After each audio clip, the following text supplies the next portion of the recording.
So to whip stitch a lining to the back of something, you're going to insert your needle in the face fabric, the part that you've embroidered on, and you're going to angle it a little bit and pick up some of the lining fabric like that.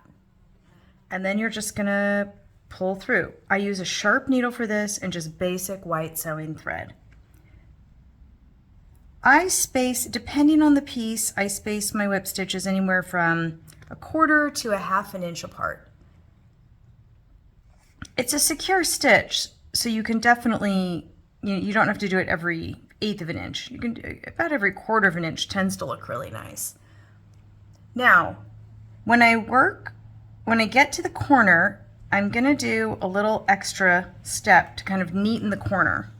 So when I get to this corner section, I'm gonna turn it just a little bit like that so I can see what I'm doing.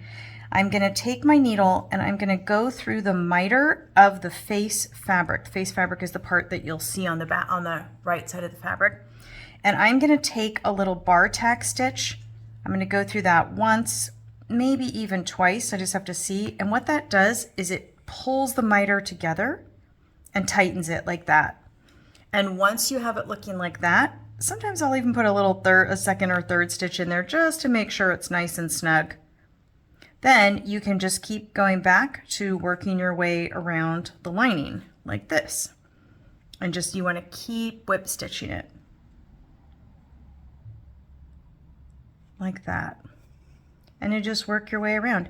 The nice thing about this is it provides a lining that sits back from your embroidery or your face fabric, so you don't see it at all. There's no possibility that you're going to see it on the front side of the piece.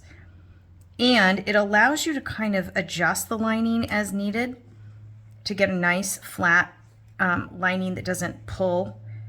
So for example, if it was a little too tight, I could potentially roll under a little bit more lining here. And I'll do that all the way around. The other great thing about this finish is that it does not require a sewing machine. And that will be my finish on the other side. And you can see it's very clean, very tidy. And that's the whip stitch.